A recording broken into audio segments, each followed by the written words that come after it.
What is it like having starred in nearly 200 film, TV, and stage roles, including Risky Business with Tom Cruise, Midnight Run, The Matrix, Teddy, and The Sopranos? Buckle on up as you are about to find out from this prolific star. Welcome to the Motivation Show podcast, and get ready to be inspired, motivated, and achieve massive success. And now, your host, the mayor of motivation, Eli Marcus. Our guest on the Motivation Show today has collaborated with some of Hollywood's most prestigious artists, including Christopher Nolan from Memento, Steven Spielberg. Do I really need to tell you who he is? You know, Empire of the Sun and all those other great movies. Richard Donner, The Goonies, The Wachowskis, from Bound and The Matrix, and I can probably go on and on and on, of course. He's a Primetime Emmy Award winner in a drama series, Sopranos.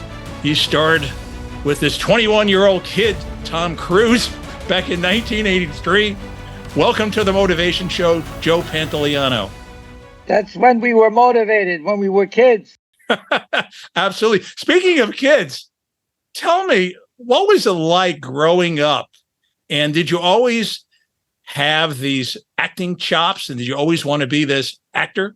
Well, I was always very good at lying my way out of situations. Yeah, I got into a lot of trouble, and I was always very convincing. And the idea, I just hated being poor. We were dirt poor, and creditors were always banging on our doors, and we had to move in the thick of the night to get away from people owing money. I recall furniture being repossessed. I even recall in my first book, Who's Sorry Now, it got so bad that my mom and dad were degenerate gamblers. Wow. But they had like parking meters that were attached to appliances. And the only way that you could use the appliances that it was on an hour. So you would feed it quarters. And that was our TV and our refrigerator. And they would come once a month and empty out the boxes because we were just had terrible credit. And so you could not grow up in Hoboken, especially Monroe Street where we lived. That was the Italian block. And, Frank Sinatra and Jimmy Roselli had gotten out of that neighborhood through entertainment, the entertainment industry. And I think that's for a lot of immigrant families. And sometimes I call it the gift of being poor. The only way out is education is not, it's alluring, but entertainment and sports was the only option.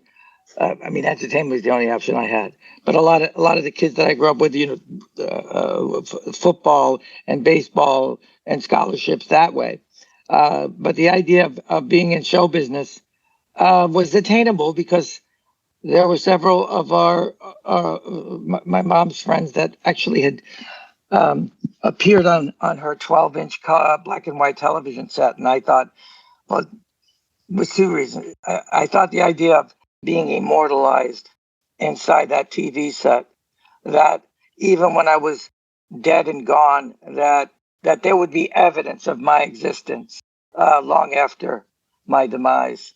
And that was a fascinating thing to me. That's a pretty powerful thought, because most people probably, even though they want to be a star, probably look at the odds and say, that's not realistic. But here you are, you grew up in Hoboken next to old Blue Eyes, Frank Sinatra, and your mom, knew people who actually succeeded. That's fascinating. Yeah, it was his spirit, because he was my mom's age, and the idea that somebody got out, the idea that, and also I look at that in ways that if you look at Hollywood in general and show business in general, from the birth of show business, that these Middle or Eastern European first generation Jews that found a culture in the motion picture industry that was a dirty business. So the Protestant haves didn't want to soil their hands, and by the time they saw that a true financial value in the industry, these families held on tight and loved making movies and loved the idea of it. And so when you look at old movies like On Turner Classic Movie or American movies, our first movie stars were Jewish. Then they were Irish. Then came the 40s, the mid 40s. It was Italian, and then Ricardo Montalban, and Anthony Quinn, and even today it continues. It continues. I find it fascinating, the idea of the melting pot of America, and how the movies can actually it's a time capsule into the cultural urbanization of people coming to America for a better life, to leave the life that they had left behind in their home country. I think that's fascinating and incredibly telling. So I alluded in the intro for you to this 1983 movie that you were in with a 21-year-old Tom Cruise, Risky Business. So how'd you get into that movie? And did you, at the age of 21 years old, watching Tom Cruise, did you think he was going to become this blockbuster star that he is today? I wasn't that much older. I mean, I think I was 29, and it was a little movie that we were doing. And I was always incredibly interested in getting the next job and the next job, a series of events that could keep the electricity on.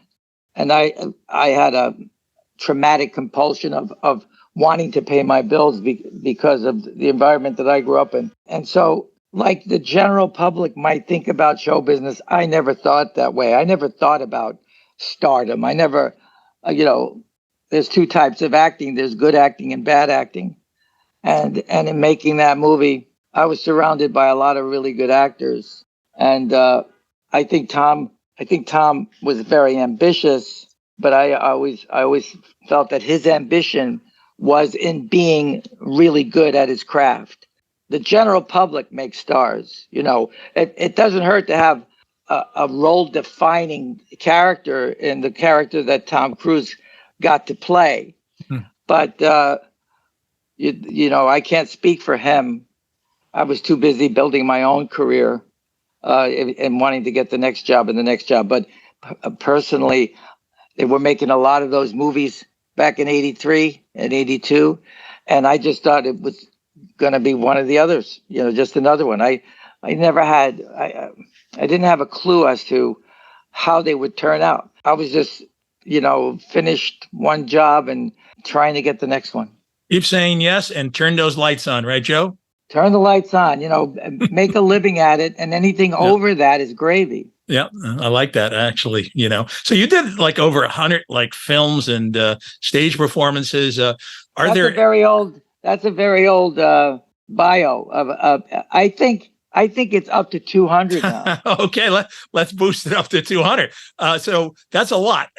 What are you most proud of among those 200 some odd roles? I think why I'm most proud of the fact that I've made a living as an actor for the last 43 years. That every year in the past 43 years, I've made enough money to provide for my family and maybe put away a nest egg. As far as the jobs, I don't remember the jobs as much as I remember the experiences and how, and the good experiences and how many I had. I mean, there's very few. I mean, the worst movies in the world that I've been in, and I've been in a lot of bad movies. When you stop to think, if you wanted to analyze my resume, I probably have 8 or 9 really good films, classics, right? 9 out of 200. So my batting average is horrendous. But the idea of the Goonies, Carrie Green, who played Steph in the Goonies, she came to see Rock and Roll Man last week with her family, with her husband, her mom, and her 18-year-old son. I think was just finishing his first year of college. when, in fact, when I met Carrie on the Goonies, she was 18 years old.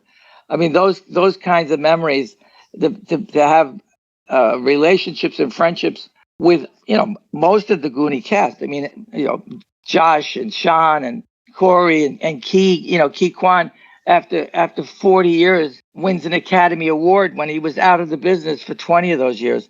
I mean, those extraordinary times, and to have memories like that is amazing. And the other thing I'm pleased with, I don't know if proud is the right word, but the fact that most of the filmmakers, they bring me back. I get to work with them again. That I build relationships and that I've been in more than one movie with them. I like that, building relationships. That's a key to success right there. You mentioned Rock and Roll Man, so let's get right into that, because that's your current project and you're starring in that. It's at New World Stages. I went to see it twice. I just interviewed your co-star, Konstantin Maroulis, and I have to tell you, that show got me on my feet. It got me dancing in the aisles, and you don't see that too often.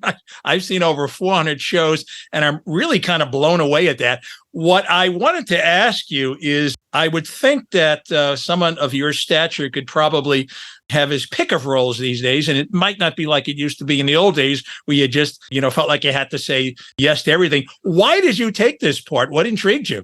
Well, when I was a kid, a young man, the idea of being in a musical, singing and dancing, was something I always dreamt of, but I didn't have the guts. I was chicken, and so to be able to be in a musical and get to sing and dance with these professionals, like the real things. I mean, I'm a character voice singer, but to be able to do that was a dream come true for me. And Konstantin constantly was my go-to guy, because the way the choreographers talk to the dancers, it's all mathematics. It's on 6 or on 5, and I like, they could just as well have been speaking Japanese to me. So I would Konstantin was very good at noticing my fear and confusion, and every time I was looking into those headlights, he would walk over and whisper to me, this is what he would translate for me. But it is it's great fun, and I've never had so much fun, and to see, like last night I noticed in the wings, all of the stage hands, the crew, the wardrobe, the wig builders, the quick changers, they're dancing too with me. It's impossible.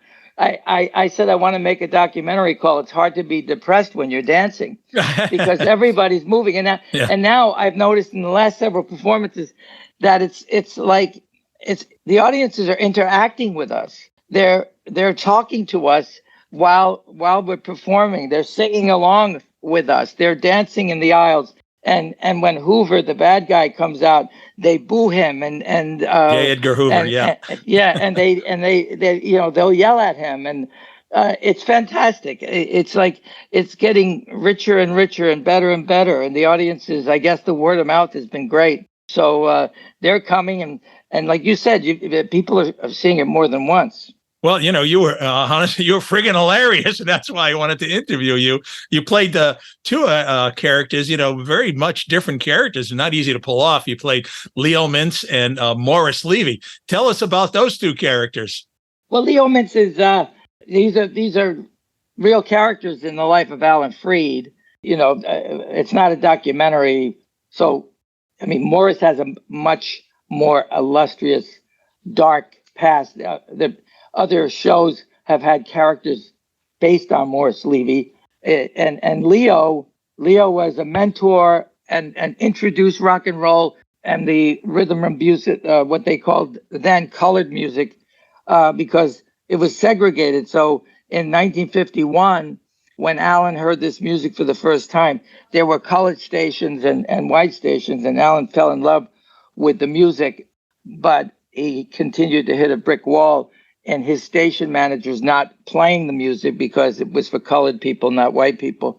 And so he had a lot to do with the desegregation of America. It was all, when you think about it, a cross-pollination of Jackie Robinson being the first black man to play in Major League Baseball with Martin Luther King. All of this stuff was happening. And then you had the music, and the music was changing and influencing artists. And Alan Freed was the guy that introduced it to the world. Then you had, when Alan became very popular and got a contract to go to Wynn's in New York City, I guess in the mid-50s, Leo stayed behind. So in the first act, I'm Leo Mintz. And then the second act, I'm Morris Levy, who runs Birdland, the famous jazz music club, who had many tentacles in control in the music industry and in the venues that Alan Freed made famous. Alan Freed's the first guy that ever bring music to the suburbs, live performances of black and white artists, and insisting that they didn't segregate the white from the black, that the kids bought their tickets and they sat together. Well, what's interesting about this show is that the show itself is pioneering, and it's about a pioneer, because you're doing things that just never have been done before. The story of Alan Freed, who, coined the term rock and roll, has never really been told like this on a stage before in New York City. So what do you hope audiences feel, and what do you hope that they learn and take away from the show ultimately? Well, look, I just want them to be entertained. That's why they're going there. A lot of people going there because this was their music. But young kids are being introduced to it. Different generations of people are being introduced to this beat that was the initial beat. The demonization of this music, for me, then is very familiar as to what's happening in America now, and the extreme lengths that they went. J. Edgar Hoover and his personal hypocrisy, but the lengths that he went to destroy Alan Freed, and in fact, they did destroy Alan Freed. One of the most chilling moments for me in the play is at the end of the play, when the announcer says that Alan Freed died today and that he was 43. You hear this palpable hush in the audience, like people had no idea he was a lump that young. in my throat, I would call it. Yeah. It's talk about that to me, because it's heartbreaking for me, and it's a wonderful to remind audiences. When we did the opening, Lance Freed, his son, was in the audience. Yeah, I was there and I met Lance, and he's quite a gentleman. And it, as somebody sitting in the audience, here we are, and we're listening to all these classics, and Little Richard, and the guy who plays Little Richard is acing it, and you got Chuck Berry, Laverne Baker, Buddy Holly, Bo Diddley, Jerry Lee Lewis, and they all just aced it. And then, like you said, at the end, the reality hits you that the man who created all this was so ostracized, and then he dies at such a young age, and he's alcoholism, and a lot of that pressure probably came on because he was unfairly, persecuted. Exactly. Yeah. So as a person in the audience, again, I had like a lump in my throat, this sadness, and then you lift up the audience again, and at the end of the show, we're all up, we're dancing, we're joyful. And so the emotions really, and that's what makes a great show, when you can go the highs and the lows. So that's how I feel. Yeah, and that's I don't know a lot of Broadway musicals. The other thing is this is a Broadway show that's off Broadway. I mean, the production value is extraordinary, and what a lot of people don't know what the difference between Broadway and off Broadway is a seat count. This is a 500 seat theater, and if it was 540 seats and above, then it's considered Broadway contract. And we're in the heart of Broadway, right down the block from the famous Patsy's Italian restaurant, which I love to go in between shows.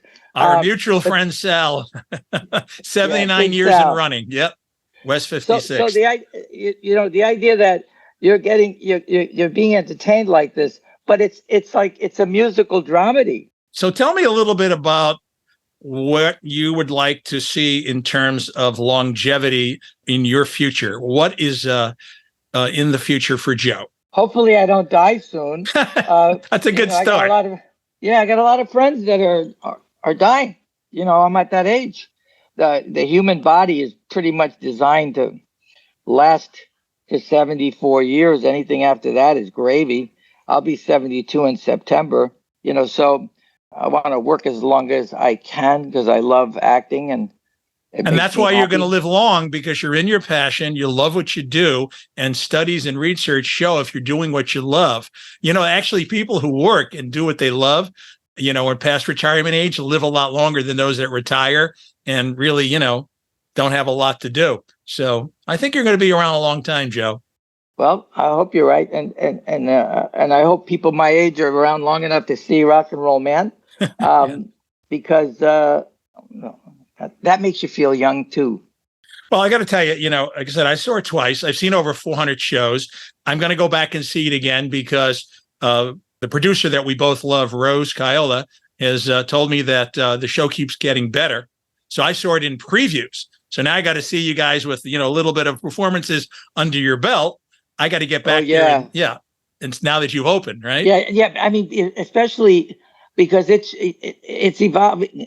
Like last night was like, they're yelling at Hoover. They're booing him. They're hissing him, and as they should. And when I Leo Mintz has a couple of really bad jokes that I tell, and so when I tell the joke, they're not very friendly about it anymore. They're like, "Oh my God!" Like, "Oh, that's terrible." Just like Alan Freed does on stage. It's great. It's been amazing for me, and I've never had so much fun in my life. Well, it shows. It's interesting what you said, because this is a show that belongs in an 1,800 seat theater, so it doesn't make a difference whether it's 500, 1,800. The show quality is there. The performances are amazing. I mean, it's a very large cast, which I don't expect to see, in something classified as off-Broadway. But the benefit is that you get to pay an off-Broadway price for a Broadway quality production, right, Joe? That's exactly the truth. And these stars, these performers, Eric B., who plays 7 different roles, and Ace is Bo Diddley, Roderick Covington, who plays Little Richard Delicia, who plays what's her name, the Laverne Baker. Laverne, yes. A show-stopping performance at Laverne Baker. Everybody knows Constantine, and people know me. But what I like to tell the actors is that they may be coming to see us, but they're leaving thinking about you guys. That's well said. So in closing, Joe, what are the secrets you feel to your success? And what would you advise other actors or just other people in general who want to just be successful in life and in business? What would you advise them? Well, I would take my own advice, and that is, they would have had a lot better chance in success if they had started in the early 70s like I did, because there's so much talent. When I started out, there was still this unwritten rule that you weren't allowed to have those dreams, and the blissful ignorance of youth is a great motivator, because you just don't think you can fail at anything. I was incredibly lucky. Talent is one thing, but there's so many talented people. Everybody's talented, so I don't know how they survive, but being a performer is a disease. It's an addiction. And if you have, but a good one, if you have the addiction, but I don't know how good it is. It's an addiction. It's something you got to do. Yep. Even when you want to stop, you can't stop. So the idea is, don't take the cure. Jump in with both hands. Ooh, be so good that they can't not notice you. Ooh. And then make yourself available to be incredibly lucky 1,000 times a day, because luck is the key. Luck is really the key. I've been very lucky, thank God. Well, you put yourself in a position to be lucky. And as the guy who actually helped Jackie Robinson break into baseball, Branch Rickey, said, luck is a residue of design. And you've shown us that you got to be willing to get into the game. Even if you're a little bit naive about your chances, just get into that game and let the luck roll for you. Would that be sort of the gist of what you're saying? Eli, I could never say that better. Well, thank you so much, Joe, for coming on the show today. I have to let my listeners know that I've seen, again, over 400 performances. I've seen Rock and Roll Man twice. I'm going back because I want to see Joe, in his opening performances. I saw him in the previews, but I can't get enough of this show. And to get me up dancing in the aisles, that takes a lot. So thank you, Joe, for, first of all, you're doing 8 performances in a week, and you took the time to come on my show. And I want to thank you for that. Thank you so much, Eli. Thanks for having me on. I appreciate it. God bless you. And let's rock and roll, man. All right, pal.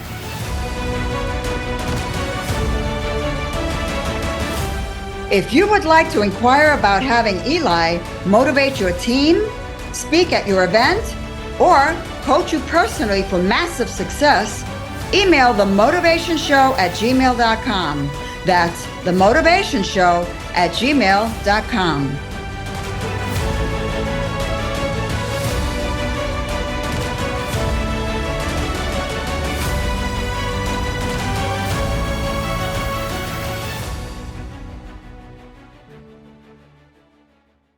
This podcast is a part of the C-Suite Radio Network.